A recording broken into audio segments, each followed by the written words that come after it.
राम राम। मैंने आपको पहले की एक कथा में बताया कि किस तरह सुखदेव जी महाराज राजा परीक्षित को भागवत पुराण सुना रहे थे। राजा परीक्षित एक धर्मात्मा राजा थे, लेकिन होनी के वश में होकर उनको शाप मिला कि 7वें दिन तुम्हें तक्षक नाग डस के मार डालेगा। देवताओं ने अपनी तरफ से प्रयास किया कि क्यों ना राजा परीक्षित को बचाने की कोशिश की जाए। उन्होंने जो औषधि के गुरु हैं धन्वंतरी भगवान, उनको राजा परीक्षित के यहां भेजने का निर्णय किया कि जब तक्षक नाग डस लेगा तो आपकी तो दृष्टि में इतनी शक्ति है कि आप उसके जहर को तुरंत समाप्त कर देंगे। इधर से तक्षक चले, उधर से धन्वंतरी चले। मार्ग में दोनों मिले। तक्षक ने धन्वंतरी से पूछा कि आप कहां जा रहे हैं? धन्वंतरी ने कहा, जहां आप जा रहे हैं। तक्षक ने कहा, मैं तो राजा परीक्षित को डसने जा रहा हूं। धन्वंतरी ने कहा, मैं राजा परीक्षित को बचाने जा रहा हूं। तक्षक ने कहा, क्या आपको मेरे जहर का ज्ञान है कि मेरे जहर में कितनी शक्ति है? धन्वंतरी ने कहा, मैं आपके जहर को अपनी दृष्टि से ही समाप्त कर सकता हूं। तो तक्षक ने कहा, चलो एक परीक्षा यहीं पे कर लेते हैं।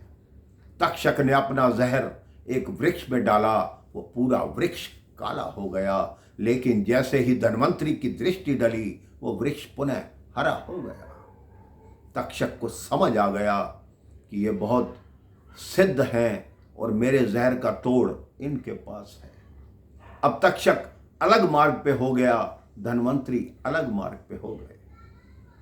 थोड़ी दूर चलने के बाद धन्वंतरी को एक छोटी सी डंडी दिखाई दी, तो धन्वंतरी ने वो उठाकर अपने कंधे पे रख ली। यही उनकी गलती थी कि वो छोटी सी डंडी नहीं थी, वो तक्षक था जो डंडी के रूप में उनके सामने आया। तक्षक ने सबसे पहले धन्वंतरी की पीठ पे डस लिया और कहा, अब अपनी दृष्टि यहां पर लगाकर बताओ और मेरा जहर उतार कर बताओ। मैं जो कार्य करने आया हूं उसको पूर्ण करूंगा। धन्वंतरी जी वहीं गिर गए। उन्होंने पुकार की, उनके पुत्र आए, उनका उपचार किया। धन्वंतरी जी के प्राण बच गए, लेकिन तब तक तक्षक राजा परीक्षित को डस चुके थे और उनके प्राण पखेरु उड़ चुके थे। इसलिए ही कहते हैं कि जो होनी है उसको टालना बहुत कठिन है। जो भगवान ने नियति बना दी उसको मिटाना असंभव है। आप अपने जीवन में यही नियम बनाइए कि जो भगवान ने दिया है वो बहुत अच्छा दिया है।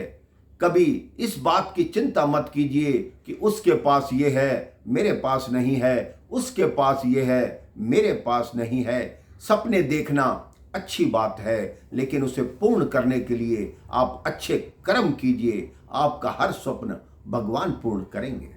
राम राम, जय श्री राम।